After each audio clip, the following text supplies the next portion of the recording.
ಆಕಾಶವಾಣಿ ವಾರ್ತೆಗಳು ಓದುತ್ತಿರುವವರು ಅಭಯ ದಾಮ್ಲೆ. ಮುಖ್ಯಾಂಶಗಳು: 77ನೇ ರಾಷ್ಟ್ರೀಯ ಚಲನಚಿತ್ರ ಪ್ರಶಸ್ತಿ, ಖ್ಯಾತ ನಟ ಮೋಹನ್ ಲಾಲ್ಗೆ ದಾದಾ ಸಾಹೇಬ್ ಫಾಲ್ಕೆ ಪ್ರಶಸ್ತಿ ಪ್ರದಾನ. ದೀಪಾವಳಿ, ಛತ್ ಹಬ್ಬಗಳ ಸಂದರ್ಭದಲ್ಲಿ 12,000 ವಿಶೇಷ ರೈಲುಗಳ ಸಂಚಾರ. ನವದೆಹಲಿಯಲ್ಲಿಂದು ವಿಕಸಿತ ಭಾರತ್ ಬಿಲ್ಡ್-ಥಾನ್ 2025 ಉದ್ಘಾಟಿಸಿದ ಕೇಂದ್ರ ಶಿಕ್ಷಣ ಸಚಿವ ಧರ್ಮೇಂದ್ರ ಪ್ರಧಾನ್. ಹಾಗೂ Asia cup T20 cricket super 4 ಹಂತದ ಪಂದ್ಯದಲ್ಲಿಂದು ಶ್ರೀಲಂಕಾ ಪಾಕಿಸ್ತಾನ ಮುಖಾಮುಖಿ. ವಾರ್ತೆಗಳ ವಿವರ. ನವದೆಹಲಿಯಲ್ಲಿಂದು ನಡೆದ 71ನೇ ರಾಷ್ಟ್ರೀಯ ಚಲನಚಿತ್ರ ಪ್ರಶಸ್ತಿ ಪ್ರದಾನ ಸಮಾರಂಭದಲ್ಲಿ ರಾಷ್ಟ್ರಪತಿ ದ್ರೌಪದಿ ಮುರ್ಮು ವಿಜೇತರಿಗೆ ಪ್ರಶಸ್ತಿ ಪ್ರದಾನ ಮಾಡಿದರು.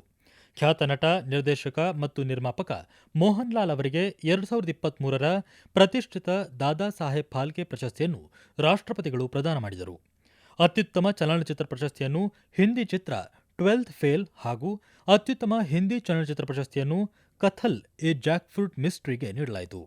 ಅತ್ಯುತ್ತಮ ನಟ ಪ್ರಶಸ್ತಿಯನ್ನು ಶಾರುಖ್ ಖಾನ್ ಮತ್ತು ವಿಕ್ರಾಂತ್ ಮಾಸ್ಸಿ ಅವರಿಗೆ ಪ್ರದಾನ ಮಾಡಲಾಯಿತು. ಅತ್ಯುತ್ತಮ ನಟಿ ಪ್ರಶಸ್ತಿಯನ್ನು ನಟಿ ರಾಣಿ ಮುಖರ್ಜಿ ಪಡೆದಿದ್ದಾರೆ.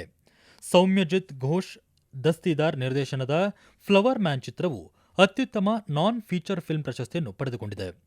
ಪಿಯೂಷ್ ಠಾಕೂರ್ ಅತ್ಯುತ್ತಮ ನಿರ್ದೇಶಕ ಪ್ರಶಸ್ತಿಯನ್ನು ಪಡೆದಿದ್ದಾರೆ.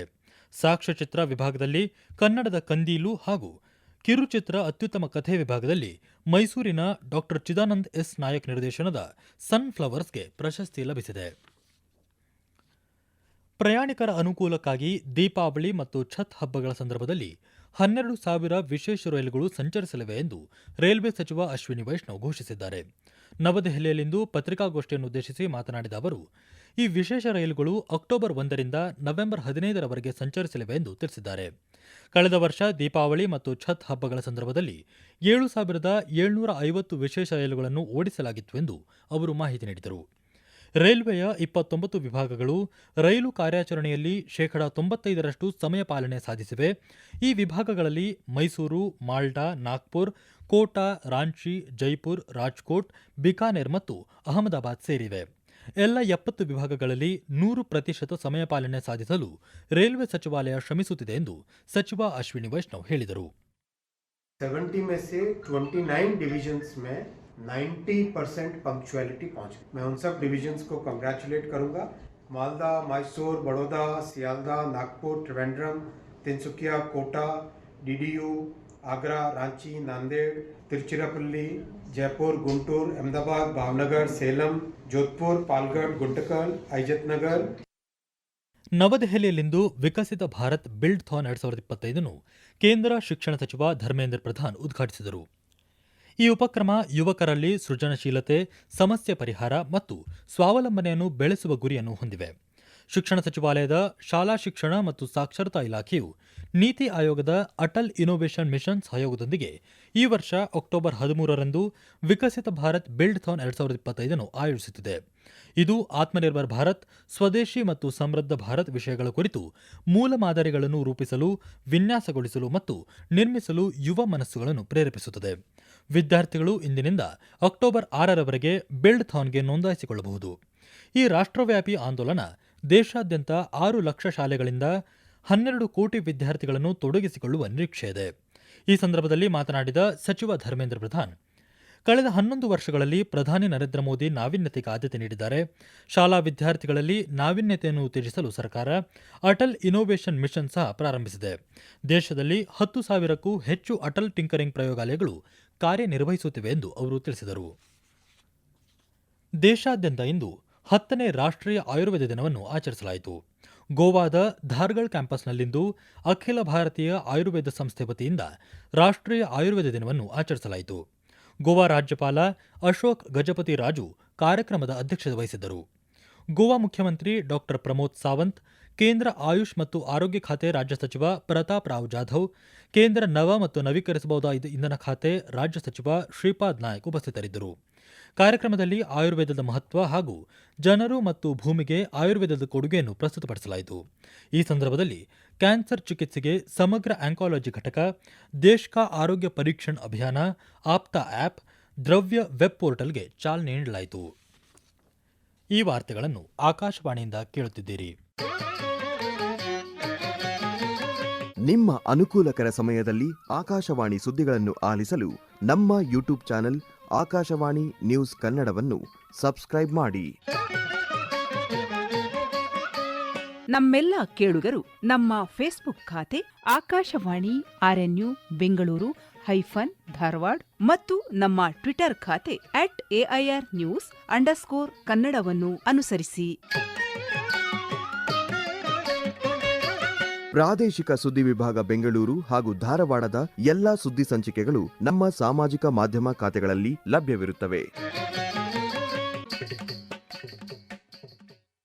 ಸೇವೆ ಮತ್ತು ಸುಶಾಸನ ಮಂತ್ರದಿಂದ, ಅಂದರೆ ಸಾರ್ವಜನಿಕ ಸೇವೆ ಮತ್ತು ಉತ್ತಮ ಆಡಳಿತದಿಂದ ಮಾರ್ಗದರ್ಶಿಸಲ್ಪಟ್ಟ ಪ್ರಧಾನಿ ನರೇಂದ್ರ ಮೋದಿಯವರ ನೇತೃತ್ವದ ಸರ್ಕಾರ ಪರಿವರ್ತನೆ ಮತ್ತು ಪ್ರಗತಿಯನ್ನು ತರಲು ಅವಿಶ್ರಾಂತವಾಗಿ ಶ್ರಮಿಸುತ್ತಿದೆ.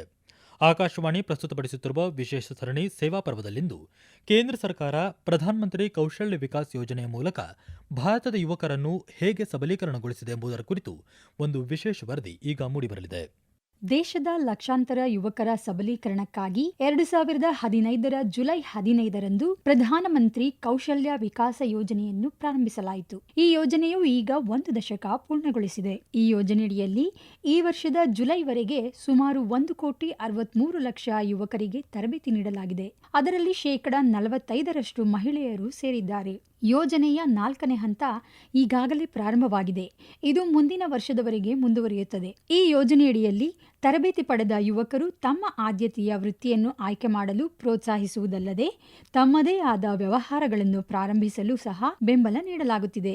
ಅಂತಹ ಒಬ್ಬ ಫಲಾನುಭವಿ ರಾಜಸ್ಥಾನದ ಉದಯಪುರದ ಉಮೇಶ್ ಕುಮಾರ್ ಮಾತನಾಡಿ, ಸ್ಕಿಲ್ ಇಂಡಿಯಾ ಮಿಷನ್ ಯುವಕರನ್ನು ಸಬಲೀಕರಣಗೊಳಿಸುವುದಲ್ಲದೆ ಜಾಗತಿಕ ವೇದಿಕೆಯಲ್ಲಿ ಅವರಿಗೆ ಮನ್ನಣೆಯನ್ನು ನೀಡುತ್ತಿದೆ. ಪ್ರಧಾನಮಂತ್ರಿ ಮೋದಿಯವರ ದೂರದೃಷ್ಟಿ ಮತ್ತು ನಾಯಕತ್ವದಿಂದ ನಡೆಸಲ್ಪಟ್ಟ ಸ್ಕಿಲ್ ಇಂಡಿಯಾ ಮಿಷನ್ ಇಂದು ನವಭಾರತದ ಪ್ರವರ್ತಕವಾಗಿ ಹೊರಹೊಮ್ಮಿದೆ ಎಂದು ಹೇಳಿದ್ದಾರೆ. ಆಯುಷ್ಮಾನ್ ಭಾರತ್ ಪ್ರಧಾನಮಂತ್ರಿ ಜನ ಆರೋಗ್ಯ ಯೋಜನೆಯು ಇಂದಿಗೆ 7 ವರ್ಷಗಳನ್ನು ಪೂರೈಸಿದೆ. 2018ರ ಸೆಪ್ಟೆಂಬರ್ನಲ್ಲಿ ಜಾರ್ಖಂಡ್ನ ರಾಂಚಿಯಲ್ಲಿ ಪ್ರಾರಂಭವಾದ ಈ ಯೋಜನೆಯು ವಿಶ್ವದ ಅತಿದೊಡ್ಡ ಸರ್ಕಾರಿ ಅನುದಾನಿತ ಆರೋಗ್ಯ ಭರವಸೆ ಯೋಜನೆಯಾಗಿದೆ. ಈ ಯೋಜನೆಯು ಭಾರತದಲ್ಲಿ ಸಾರ್ವಜನಿಕ ಆರೋಗ್ಯ ಸೇವೆಯನ್ನು ಪರಿವರ್ತಿಸಿದೆ. ಆಯುಷ್ಮಾನ್ ಭಾರತ್ನಿಂದಾಗಿ ದೇಶವು ಸಾರ್ವಜನಿಕ ಆರೋಗ್ಯ ಸೇವೆಯಲ್ಲಿ ಕ್ರಾಂತಿಯನ್ನು ಕಾಣುತ್ತಿದೆ ಎಂದು ಪ್ರಧಾನಿ ನರೇಂದ್ರ ಮೋದಿ ಸಾಮಾಜಿಕ ಮಾಧ್ಯಮ ಪೋಸ್ಟ್ನಲ್ಲಿ ತಿಳಿಸಿದ್ದಾರೆ. ನವದೆಹಲಿಯ ಭಾರತ್ ಮಂಟಪಂನಲ್ಲಿ ಇದೇ ಗುರುವಾರ 4 ದಿನಗಳ ವರ್ಲ್ಡ್ ಫುಡ್ ಇಂಡಿಯಾವನ್ನು ಪ್ರಧಾನಿ ನರೇಂದ್ರ ಮೋದಿ ಉದ್ಘಾಟಿಸಲಿದ್ದಾರೆ. ವರ್ಲ್ಡ್ ಫುಡ್ ಇಂಡಿಯಾದ 4ನೇ ಆವೃತ್ತಿಯು ವೈವಿಧ್ಯಮಯ ಆಹಾರ ಸಂಸ್ಕರಣಾ ಕ್ಷೇತ್ರದಲ್ಲಿ ಹೂಡಿಕೆಗಳನ್ನು ಉತ್ತೇಜಿಸುವ ಜೊತೆಗೆ ಭಾರತದ ಶ್ರೀಮಂತ ಆಹಾರ ಸಂಸ್ಕೃತಿಯನ್ನು ಜಗತ್ತಿಗೆ ಪರಿಚಯಿಸುವ ಗುರಿಯನ್ನು ಹೊಂದಿದೆ.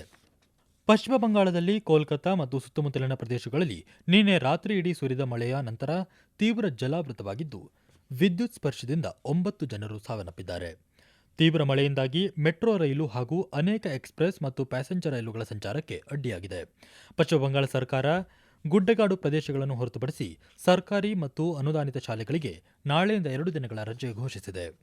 ಅಬುಧಾಬಿಯ ಶೇಖ್ ಜಾಯೆದ್ ಕ್ರೀಡಾಂಗಣದಲ್ಲಿ ಇಂದು ನಡೆಯುವ ಏಷ್ಯಾ ಕಪ್ T20 ಕ್ರಿಕೆಟ್ನ ಸೂಪರ್ 4 ಹಂತದ ಪಂದ್ಯದಲ್ಲಿ ಶ್ರೀಲಂಕಾ ಮತ್ತು ಪಾಕಿಸ್ತಾನ ತಂಡಗಳು ಮುಖಾಮುಖಿಯಾಗಲಿವೆ.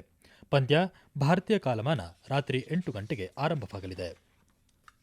ನ್ಯೂಯಾರ್ಕ್ನಲ್ಲಿ ನಡೆದ ಕಾಮನ್ವೆಲ್ತ್ ವಿದೇಶಾಂಗ ಸಚಿವರ ಸಭೆ 2025ರಲ್ಲಿ ಭಾರತದ ಪರವಾಗಿ ವಿದೇಶಾಂಗ ಸಚಿವಾಲಯದ ಕಾರ್ಯದರ್ಶಿ CB ಜಾರ್ಜ್ ಭಾಗವಹಿಸಿದ್ದರು.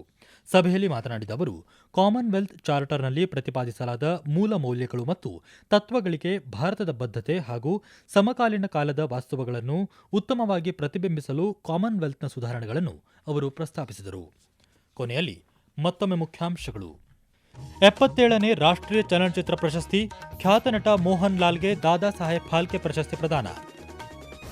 ದೀಪಾವಳಿ, ಛತ್ ಹಬ್ಬಗಳ ಸಂದರ್ಭದಲ್ಲಿ 12,000 ವಿಶೇಷ ರೈಲುಗಳ ಸಂಚಾರ. ನವದೆಹಲಿಯಲ್ಲಿಂದು ವಿಕಸಿತ ಭಾರತ್ ಬಿಲ್ಡ್ಥಾನ್ 2025 ಉದ್ಘಾಟಿಸಿದ ಕೇಂದ್ರ ಶಿಕ್ಷಣ ಸಚಿವ ಧರ್ಮೇಂದ್ರ ಪ್ರಧಾನ್. ಹಾಗೂ Asia cup T20 cricket super 4 ಹಂತದ ಪಂದ್ಯದಲ್ಲಿಂದು ಶ್ರೀಲಂಕಾ ಪಾಕಿಸ್ತಾನ ಮುಖಾಮುಖಿ. ಇಲ್ಲಿಗೆ ವಾರ್ತಾ ಪ್ರಸಾರ ಮುಕ್ತಾಯವಾಯಿತು. ನಮ್ಮ ಮುಂದಿನ ವಾರ್ತಾ ಪ್ರಸಾರ ನಾಳೆ ಬೆಳಗ್ಗೆ 7:05